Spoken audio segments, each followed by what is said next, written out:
Jordi, cuéntame una experiencia que cambió tu forma de ver México. Lo tengo muy claro. En la campaña de 97 yo estaba trabajando con el presidente nacional del PAN, en ese entonces Felipe Calderón, y estábamos apoyando las campañas de diputados federales. Lo normal en época de campañas es que sabes a dónde sales, nunca sabes en dónde vas a terminar, a qué hora regresas, ni nada, ¿no? Si vas a comer o si vas a poder ir al baño, ¿no? Es interesante porque es toda una aventura desde que sales, ¿no? Sí. Y el mismo día tuvimos la oportunidad de estar en Monterrey con el grupo de empresarios de Monterrey y después bajar a Guerrero a un meeting con no más de 30 personas. En la Sierra de Guerrero, de Taxco, metiéndose por una carretera preciosa hacia el estado de Oaxaca. Y entender el contraste de ese México me cambió. La verdad es que estar en un corporativo con probablemente los empresarios más importantes del país o de entre los más importantes del país. Y luego a mí me gustaba en los mítines, mientras hablaban los candidatos, todo esto, yo me bajaba a las plazas a recorrerlas, ¿no? Y me tocó ver a un niño que estaba pidiendo no dinero, sino me pidió que le comprara una torta de, no sé, 5 o 7 pesos, y la felicidad del niño al poderse comer esa torta, la verdad es, son ese tipo de experiencias lo que te hace entender que en cierta forma estamos obligados a dar soluciones al país, que no es viable y no es deseable tener estas diferencias, estas discrepancias entre un México y otro. Y probablemente ese tipo de experiencias en campaña recorriendo el país es lo que te permite irte sensibilizando y compenetrando y comprometiéndote con el servicio público, porque de otra manera no se entiende el servicio público. El servicio público es muy difícil en términos de equilibrios, es muy costoso familiarmente, es muy costoso en términos de amigos, en términos de lo que a ti te gusta hacer, pero la gratificación, la noción de estar sirviendo y estarlo haciendo con el resto de tus capacidades, la verdad es que es lo que te va nutriendo y te permite aspirar a hacer más cosas para ayudar a la gente. El día que se te olvida que es para eso, ese día debes dejar de ser servidor público. Okay. ¿Cómo eliges tus batallas? Mira, yo creo que nos vamos forjando a golpes, ¿no? Probablemente con ansias de novillero al principio le entras a todas y con el tiempo vas entendiendo que no todas tienen que ser batallas, y yo me considero alguien que ha logrado estar en la misma mesa con gente que jamás hubiera imaginado, con gente de izquierda radical, y con gente de derecha radical, y podemos llegar a acuerdos. ¿Tú te consideras de qué espectro? Pues yo me quedo... Ese espectro que también está como muy discutido, ¿no? Porque... Me quedo con la definición de Carlos Castillo Peraza de soy pecador estándar, ¿no? Tengo sí mis convicciones religiosas, pero no las llevo al servicio público. No son mi bandera en el actuar como funcionario. Pero en términos económicos soy profundamente liberal, ¿no? Entonces, pues es una mezcla, yo creo que... Y liberal es ser de derecha, ¿no? Todo el mundo le tiene miedo a decir soy de derecha. ¿Tú cuándo has visto a alguien que salga y diga yo soy de derecha? Yo no tengo empacho en decir en qué creo y en qué no creo. Yo te digo, yo creo en que sí debemos de tener la economía de mercado con tutela del Estado. Yo creo que esto ya está probado. Para nosotros es el fundamento de la economía social de mercado. Y por el otro lado, digamos, en términos sociales, yo creo en las libertades, pero también creo en el respeto a la vida. Entonces, es difícil de ubicar en el espectro porque normalmente estamos acostumbrados a llevar todo a los extremos, pero yo no tengo empacho. Sí creo que el ser humano necesita expresarse en todas sus dimensiones, que es importante que tenga la oportunidad de escoger en todo sentido, sí, siempre y cuando se respete lo fundamental, que es la vida, el famoso respeto a la persona, como lo concebimos en el PAN. Yo comulgo mucho con eso y hay que trabajar para construir ese México de libertades. Al final del día yo creo que nos va a tomar todavía un buen tramo en entender que lo fundamental es si la gente puede escoger, no importa cuál sea el caso, puede ser economía, pueden ser derechos civiles. Si tú tienes esa libertad, lo demás viene por añadidura. ¿Cuál es la experiencia más dolorosa que has vivido, pero de la que más has aprendido? La muerte de Juan Camilo Muriño. Difícil de explicar lo que significaba Juan Camilo, sí, por supuesto, para el funcionamiento del gobierno federal, pero sobre todo en la cohesión te diría no solo del equipo que acompañó al presidente de la República, sino lo que significaba inclusive para instituciones como el Partido Acción Nacional o generacionalmente entre los que estábamos participando en esa etapa.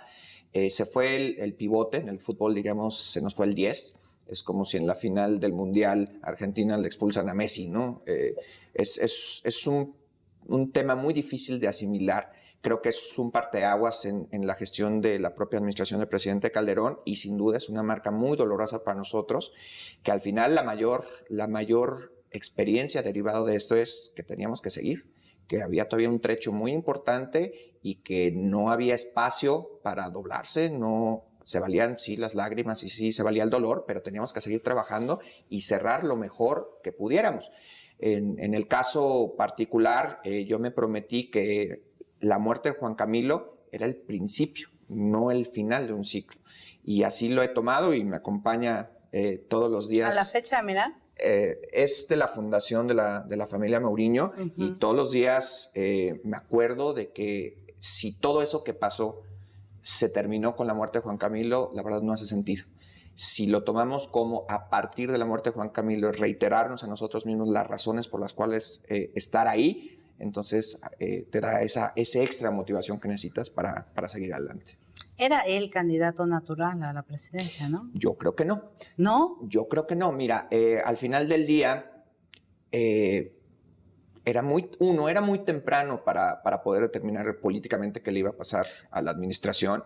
Estaba lo de su nacimiento también, ¿no? Y que había tenía, nacido en Madrid. exactamente, él mismo decía que había más riesgos en una posible candidatura suya, pero yo te diría que en el fondo, por mucho carisma y por mucha simpatía, hay que saber entender lo que mejor le conviene al país que lo que mejor le conviene al equipo, ¿no? Yo creo que era el candidato de muchos de nosotros, pero no necesariamente en las condiciones que hoy sabemos que estaba cerrando la administración, no necesariamente hubiera sido la mejor opción. Así definió la vida, ni siquiera llegamos a ese punto de definiciones. Yo creo que el Partido Acción Nacional y sus gobiernos dejaron de tejer lo necesario para poder continuar. Yo creo que es una mezcla de ambas cosas y probablemente el resultado hubiera sido el mismo. No lo sabemos, es una especulación. No hubiera, claro. Pero vamos, en el fondo yo te diría que no necesariamente. Una gran persona, muy comprometido con lo que hacía, un gran líder, pero eso no necesariamente significa que estuviera pensando en el proyecto o que necesariamente hubiera sido un destino distinto a lo que vivimos en las últimas elecciones. ¿Qué harías si supieras que no vas a fallar? Es decir, que por un tiempo, de aquí a un año o para un proyecto, no hay posibilidad de que falles. Eres súper Jordi. ¿Qué decidirías hacer? Pues mira, de entrada pues es un supuesto teórico, pero claro, digamos... y falso, pero bueno. Yo le podría entregar un año más de servicio público donde hubiera que tomar decisiones profundas. Aprendí que sí debes de tomar batallas y hay 2 o 3 que muy poca gente está dispuesto a tomar. Hablo probablemente del sector energético o la parte económica. Creo que el país necesita todavía 2 o 3 sacudidas y sí lo haría por un ratito nada más, ¿no? Porque cuando regresas a la casa y te das cuenta que tus hijos están creciendo y que no estuviste, y cuando tus amigos te dicen, no, ya hace 2, 3 años que no te vemos, en fin, tiene un alto costo el ser servidor público, pero digamos, si yo supiera que hay una gran probabilidad de éxito, me pondría en la lista de los apuntados para tomar decisiones importantes para el país. Si solo pudieras resolver un problema, ¿cuál sería? ¿Y por qué? Es relativamente sencillo, ¿no? El problema fundamental es pobreza. Darnos cuenta, nosotros hicimos un estudio interesantísimo al inicio de la administración de cuánto gastaba una familia de oportunidades en energía, por ejemplo, y nuestra sorpresa fue que gastaba hasta el 30% de su ingreso en 2 cosas, en leña y en baterías para el radio. Entonces, el factor de felicidad de una familia es poder estar calientitos y escuchar música en el radio.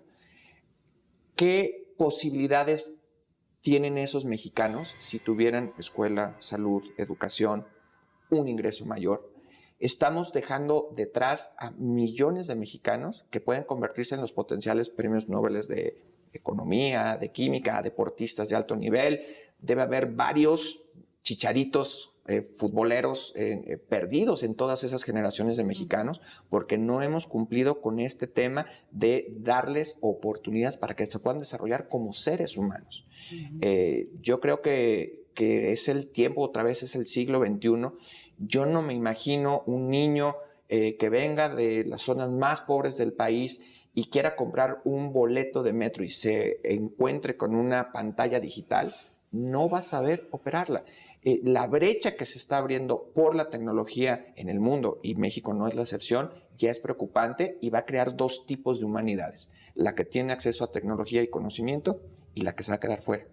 Y eso no me gusta. Yo creo que la tarea fundamental es trabajar muy fuerte y muy rápido, que inclusive para eso debiera ser la reforma energética, para que esas familias tengan los satisfactores necesarios para poder aspirar a una calidad de vida mejor. Ese es nuestro único deber en el fondo.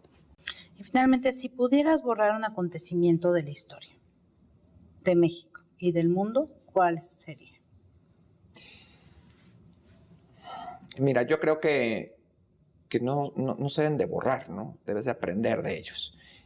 Dolorosos hay muchísimos. Del mundo te podría decir que yo aborrezco las guerras. Esa muerte innecesaria de tanta y tanta gente. Ahora hasta con tristeza veo el término de las bombas inteligentes, ¿no? Pues no, es destrucción y es dolor y es tristeza. Yo podría abolir las guerras de alguna otra manera y tener mesas de negociación formales y reales para llegar a acuerdos. Medio utópico, lo sé, y medio romántico, pero digamos en términos aspiracionales yo te diría. Y en México yo dejaría atrás esta historia que estamos construyendo de unos y otros irreconciliables, ¿no? Yo cada vez estoy más convencido que hay muchos más puntos en común de lo que nos imaginamos. Nada más es tomarnos la atención de escuchar al otro. Acabo de descubrir una frase, a lo mejor tardíamente, que la gente grita porque no se escucha. Cuando te sales de tus casillas y cuando te enojas y cuando pierdes tu foco, empiezas a gritar. Yo creo que hemos gritado demasiado en este país y lo que tenemos es dejar de gritarnos entre nosotros para empezar a escucharnos.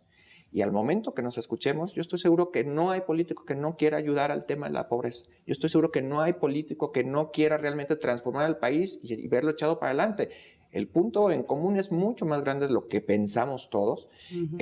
Creo que debemos de hacer a un lado a los que quieran seguir en el pleito y en los gritos de la mejor manera posible y darnos cuenta que los que estamos fuera de los extremos somos por mucho millones y millones más de los que quieren polarizar al país. El país no ha ganado en la polarización. Creo que es tiempo de reconciliación. Sin esta reconciliación no va a haber viabilidad de país hacia el futuro. Gracias, Jordi.